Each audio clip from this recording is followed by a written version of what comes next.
Bismillahirrahmanirrahim. Assalamualaikum warahmatullahi wabarakatuh. Halo semuanya, perkenalkan nama saya Nur Azimah Madina. Pada pembahasan video kali ini, saya akan menjelaskan tentang uji normalitas dan homogenitas. Sebelum kita masuk ke langkah-langkah praktik perhitungan, saya akan memberikan sedikit penjelasan mengenai konsep dasar kedua jenis uji ini agar lebih mudah dipahami. Normalitas dan homogenitas adalah uji prasyarat dalam analisis data yang perlu dilakukan jika seorang peneliti ingin menarik kesimpulan dari hasil penelitiannya. Dalam pembahasan ini, perhitungan dilakukan dengan bantuan Microsoft Excel untuk mempermudah proses analisis. Uji normalitas bertujuan untuk mengetahui apakah data penelitian memiliki distribusi normal atau tidak normal. Normalitas merupakan asumsi yang digunakan untuk menggambarkan kondisi sampel dalam suatu penelitian. Dalam penelitian pendidikan, asumsi ini sering dikaitkan dengan karakteristik subjek atau objek, seperti kebiasaan, kemampuan, atau keterampilan. Asumsi normalitas sangat penting karena mempengaruhi pemilihan metode statistik yang akan digunakan. Untuk menguji normalitas, saya menggunakan uji Lilliefors berdasarkan data tunggal atau data satu. Dan seperti yang kalian lihat, ada beberapa elemen penting dalam tabel uji ini, yaitu meliputi XI, FI, Fkum, ZI, luas ZI, SZI, dan 2ZI kurang SZI. Pertama ada XI. Apa itu XI? XI adalah nilai tengah dari kelas interval yang mewakili setiap kelas dalam tabel distribusi frekuensi. Lalu ada FI, mengacu pada frekuensi absolut, yaitu jumlah data dalam setiap kelas. Dan selanjutnya ada Fkum, atau frekuensi kumulatif, yaitu dengan menjumlahkan frekuensi kelas tersebut dengan semua frekuensi kelas sebelumnya. Nah, di sini kita akan mengerjakan Fkum ini. Dan bagaimana cara kita menghitungnya? Untuk Fkum kita ambil dari FI. B3, enter. Lalu selanjutnya di bawah kita ambil dari sini dan ditambah FI yang ini, kedua ini, B4, enter. Lalu kita tarik dari sini hasilnya sampai ke bawah. Nah, ini hasilnya. Lalu selanjutnya ada ZI. ZI atau skor baku menunjukkan jarak suatu nilai dari rata-rata dalam satuan standar deviasi. Rumus XI yaitu XI dikurang rata-rata atau mean dibagi standar deviasi atau simpangan baku. Nah, di sini seperti yang kalian lihat, saya sudah ada nilai rata-rata dan simpangan baku. Dari kedua ini saya ambil dari dispersi data tunggal atau data satu yang saya miliki. Nah, ini saya ambil dari sini. Nah, berarti cara kita mengerjakan ZI yaitu XI. Yang pertama kita kurung dulu. Kurang rata-rata kurung bagi simpangan baku. Nah, sebelum kita enter hasilnya, kita kunci dulu angka ini. Untuk apa kita kunci dulu? Mengunci angka ini agar menetapkan atau membekukan nilai data atau parameter tertentu agar tidak berubah selama proses analisis, simulasi, atau pelaporan guna menjaga konsistensi, keakuratan, dan validitas hasilnya. Jadi, kita harus kunci dulu. Nah, ini juga.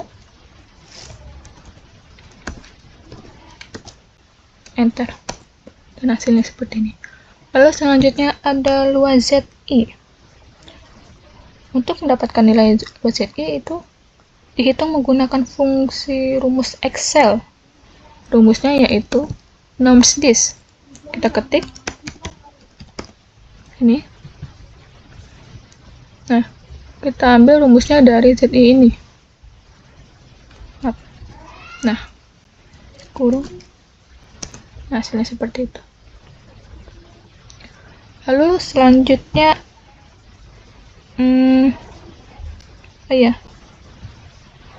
ada ZI, ada SZI. Nilai SZI dihitung dengan membagi frekuensi kumulatif atau FKUM dengan jumlah total data seluruh siswa. Berarti bagaimana cara kita mengerjakannya? Pertama berarti kita harus cari FKUM-nya. FKUM-nya itu dari sini dibagi jumlah data seluruh siswa ini dan yang ini. Dan pastinya kita harus kunci dulu agar tidak berubah hasilnya untuk kedepannya. Kita kunci.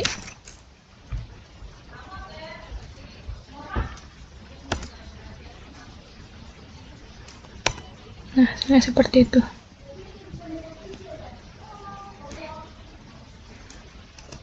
Nah, selanjutnya ada luas ZI kurang SZI. Selisih antara luas ZI dan SZI yaitu dihitung dengan fungsi rumus Excel. Nah, rumus Excelnya yaitu kita pakai ABS. Kita ketik ABS ini. Nah, habis kita ketemu rumus ABS itu berarti dia luas ZI dikurang SZI. Berarti dari sini dikurang SZI yang ini. Kurang. Nah, hasilnya seperti itu. Nah, setelah kita sudah mencari hasil nilai keempat tabel ini, kita tarik hasilnya sampai ke bawah ini. Nah, ini hasilnya. Kita tarik.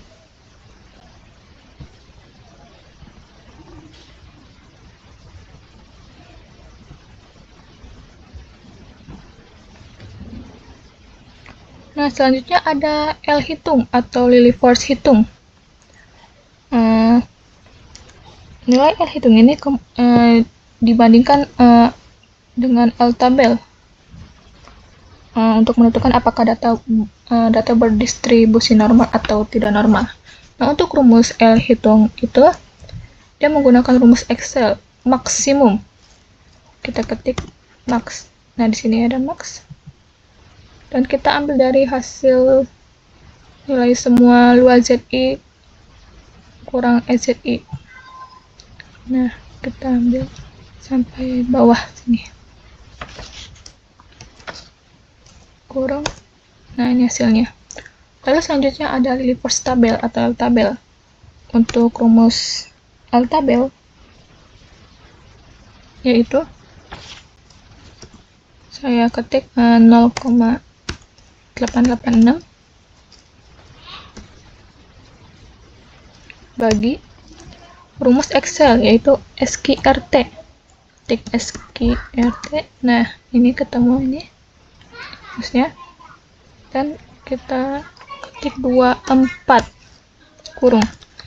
Kenapa saya ketik 24? Karena 24 ini dari hasil jumlah seluruh data siswa ini. Dikurang 1. Berarti 25 dikurang 1 jadinya 24. Nah, enter. Dan hasilnya seperti itu. Lalu kemudian kesimpulan. Kesimpulan itu rumusnya pakai rumus if. Kita ketik if. Nah, ini. Lalu kita mulai ambil dari L hitung. Lalu ini tanda ini. Lalu kemudian L tabel. Titik koma tanda kutip berdistribusi normal.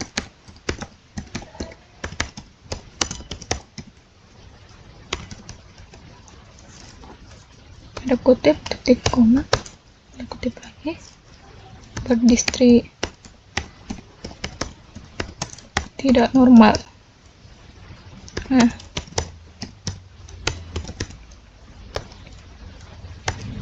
kita lihat apakah hasilnya normal atau tidak.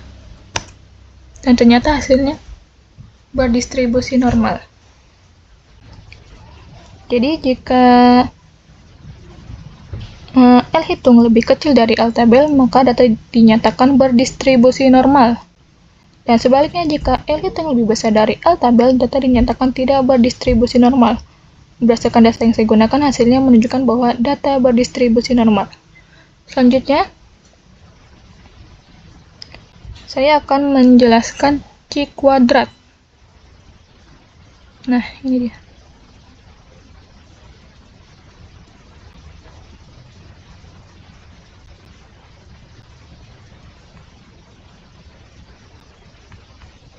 Maaf bentar. Untuk C kuadrat ini, seperti yang kalian lihat,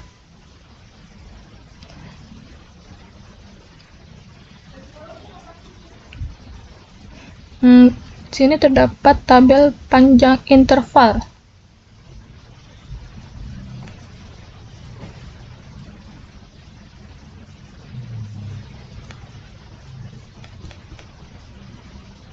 Nah, maaf sebentar.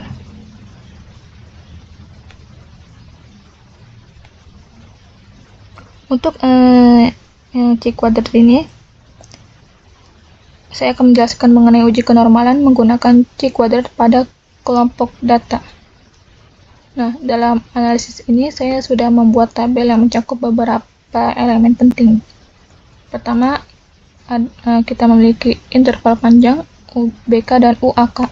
UBK adalah ujung bawah kelas, sedangkan UAK adalah ujung atas kelas. Fungsinya yaitu untuk menunjukkan lebar dari masing-masing kelas dalam distribusi frekuensi yang saya ambil dari kelompok data. Lalu selanjutnya ada FI, yaitu frekuensi atau jumlah data observasi yang berada dalam setiap kelas interval. Frekuensi ini berfungsi untuk mengukur seberapa sering nilai-nilai dalam kelas tersebut muncul. Misalnya nilai-nilai seperti 66 atau 55 atau 70, seperti itu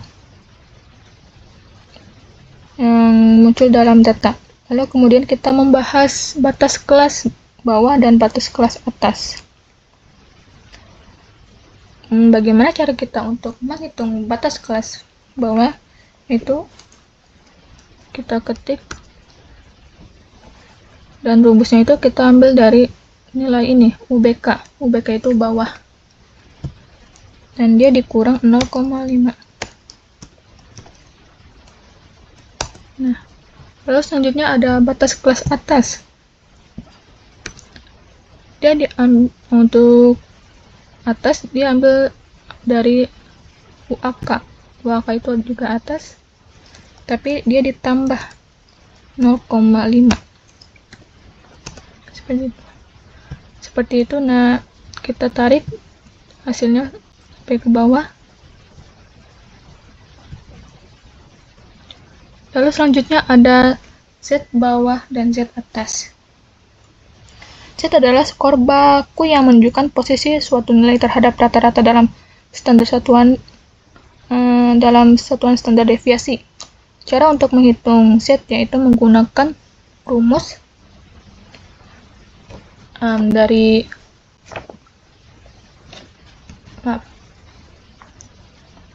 dari batas kelas bawah dikurang rata-rata dibagi simpangan baku.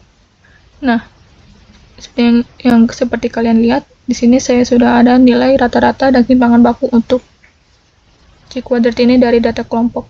Nah, saya ambil dari kedua ini dari dispersi data kelompok ini. Rata-rata saya ambil dari sini, yang ini. Lalu yang simpangan baku saya ambil dari sini. Nah, untuk cara menghitungnya, kita mulai dari bawah. Bawah itu kita ambil dari sini. Pertama kita kurung, terus batas kelas bawah, dikurang rata-rata, kurung bagi simpangan baku. Dan seperti biasa sebelumnya, kita harus kunci dulu biar tidak berubah hasil nilai itunya, jumlah analisisnya.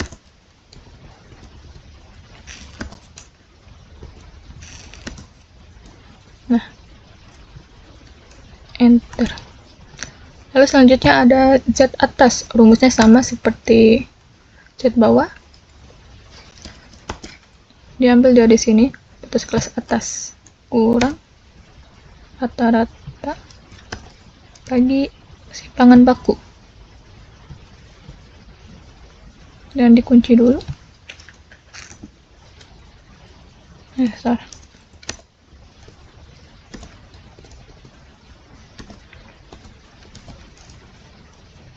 Enter. Dan kita tarik hasilnya ke bawah.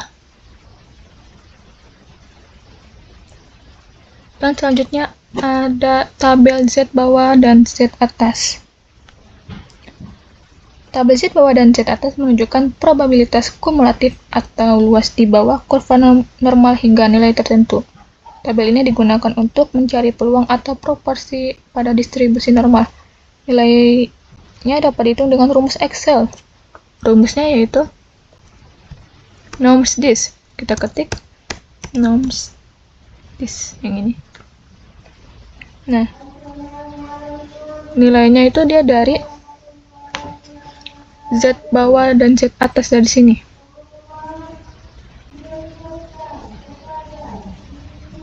Dari sini kurung. Nah, sudah. Lalu selanjutnya tabel Z atas sama seperti tabel Z bawah, dia menggunakan rumus Excel yaitu norms this.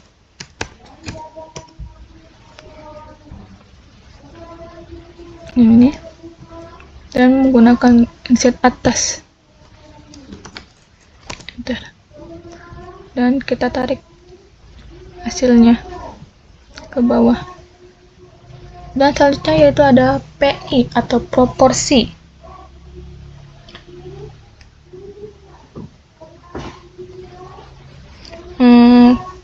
Proporsi itu data dalam suatu kelas interval. Proporsi ini mengukur persentase data dalam setiap kelas terhadap total data. Cara menghitung proporsi adalah dengan menggunakan nilai Z atas dan nilai Z bawah. Dan dia menggunakan rumus Excel ABS. Nah, kita ketik dulu rumusnya ABS. Ini.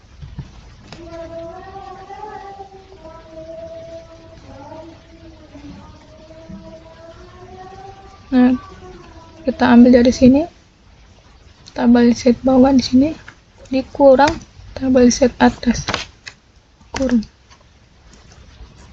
Enter. Dan kita tarik hasilnya ke bawah. Selanjutnya EI atau nilai harapan. Nilai harapan atau frekuensi harapan. Fungsi EI ini untuk menunjukkan jumlah data yang diharapkan berada dalam kelas tersebut jika distribusi sesuai dengan model teoritis. Nah, cara menghitung nilai harapan yaitu kita ambil dari nilai proporsi ini dikali dengan jumlah seluruh data siswa ini. Nah, kita kali dulu menggunakan tanda bintang. Nah, dikali jumlah ini. Dan kita harus kunci dulu. Dikunci. Nah, sudah. Enter. Dan kita tarik ke bawah. Dan selanjutnya yaitu terakhir C kuadrat. C kuadrat ini digunakan untuk menguji kesesuaian antara data observasi dan data harapan. Fungsinya yaitu untuk mengukur perbedaan antara data observasi dan data harapan dalam analisis tersebut ini. Nah, untuk rumusnya, cara menghitungnya yaitu C kuadrat kita ambil dari FI dikurang EI, nilai harapan, kurung pangkat 2. dibagi nilai harapan lagi. Salah, ini ketinggalan, maaf. Nah, sudah, enter, dan hasilnya seperti ini. Dan kita tarik hasilnya ke bawah. Sudah. Selanjutnya yaitu Cihitung.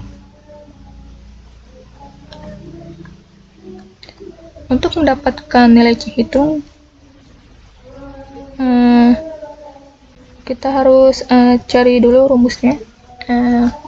Untuk rumus Cihitung itu, dia menggunakan rumus Excel, sum. Kita ketik sum yang ini, dan dia ambil nilai itunya, datanya hasil dari C kuadrat semuanya, seluruh hasilnya. Kita tarik ke bawah, enter. Nah, ini hasilnya. Lalu selanjutnya ada Citabel. Untuk Citabel rumusnya menggunakan rumus Excel, yaitu CH_INF. Nah, yang ini, dan kita ketik, kita ambil dari ininya, dari signifikansi atau alfa 0,05 dari sini, titik koma 5 kurung. Nah, hasilnya seperti itu. Dan terakhir selanjutnya yaitu kesimpulan. Kesimpulan seperti biasa, dia memakai rumus if.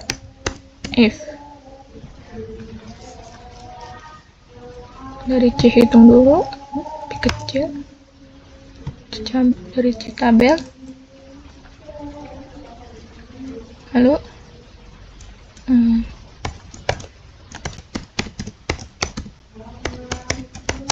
normal,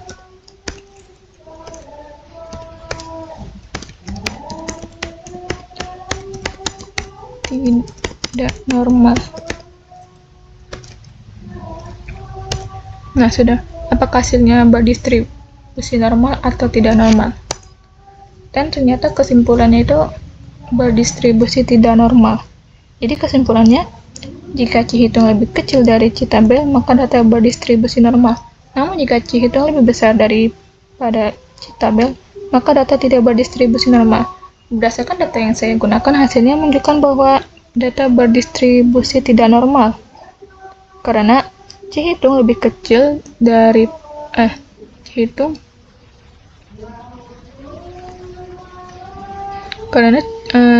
Cihitung lebih besar daripada Citabel. Selanjutnya yaitu saya akan menjelaskan homogenitas Fisher.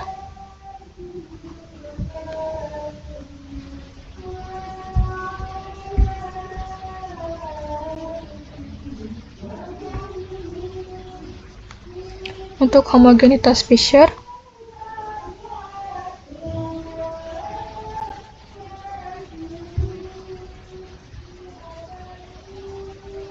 maaf sebentar.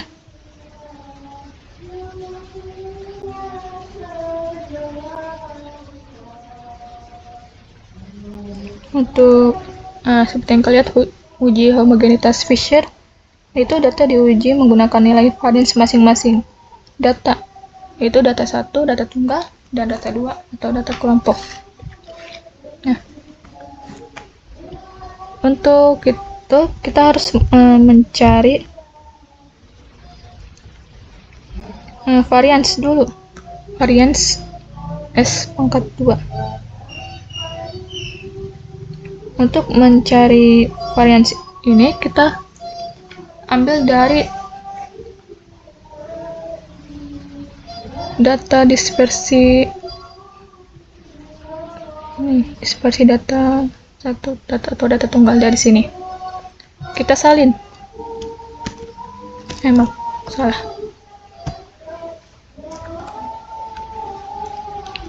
Kita salin dan kita copy. Dan data 2 juga ambil dari dispersi data 2 atau data kelompok yang saya sudah miliki. Nah, dari sini saya ambil varian dari sini, dari dispersi data 2. Copy, salin pas. Nah, lalu selanjutnya ada jumlah dari data 1 dan data 2. Jumlah ini yaitu dari seluruh data seluruh jumlah siswa. Seperti sebelumnya itu dari sini. Nah, yang ini dari F. Nah, ini jumlah seluruh data siswanya 25 untuk data tunggal. Dan untuk data kelompok itu dari sini jumlahnya. Nah, yang ini seluruh jumlah data kelompok ini 36. Berarti untuk yang data 1 itu 25 dan untuk yang data kelompok itu 36. Lalu selanjutnya itu ada DK. DK yaitu dia ambil dari jumlah data 1 dan data 2 dikurang 1. Berarti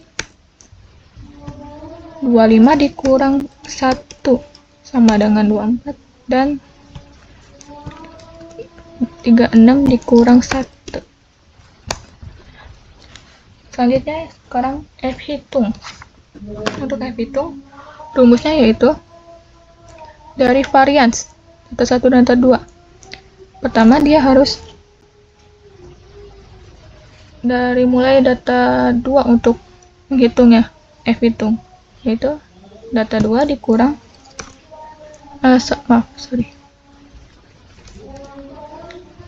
berarti F hitung data 2 dikurang data 1. Sepertinya ada yang salah, maaf, bentar.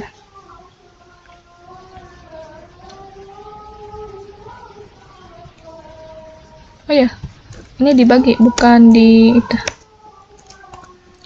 Lalu selanjutnya F tabel. F tabel yaitu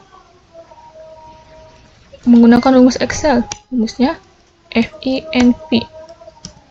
Nah, yang ini dan ketik 0,05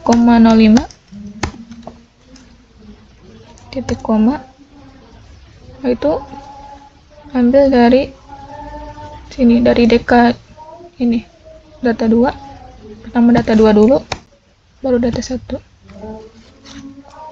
kurung. Nah, hasilnya seperti itu. Dan terakhir kesimpulan, rumusnya yaitu if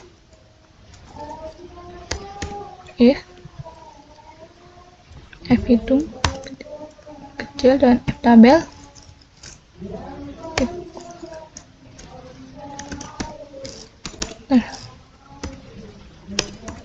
homogenitas dikutip tidak homogenitas. Nah, apakah homogenitas atau tidak? Enter. Dan ternyata hasilnya homogenitas. Dan seperti yang kalian lihat bahwa uji homogenitas ini menunjukkan bahwa data yang saya kerjakan itu bersifat homogen. Dan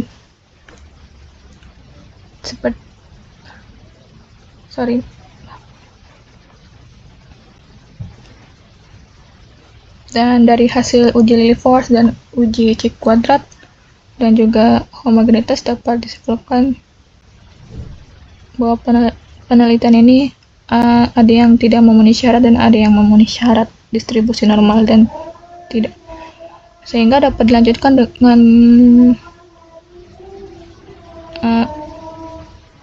atau tidak dilanjutkan ke tahap analisis statistik. Demikian penjelasan saya mengenai uji normalitas dan homogenitas. Saya harap penjelasan ini dapat bermanfaat. Mohon maaf jika terdapat kekurangan atau kesalahan dalam penjelasan ini.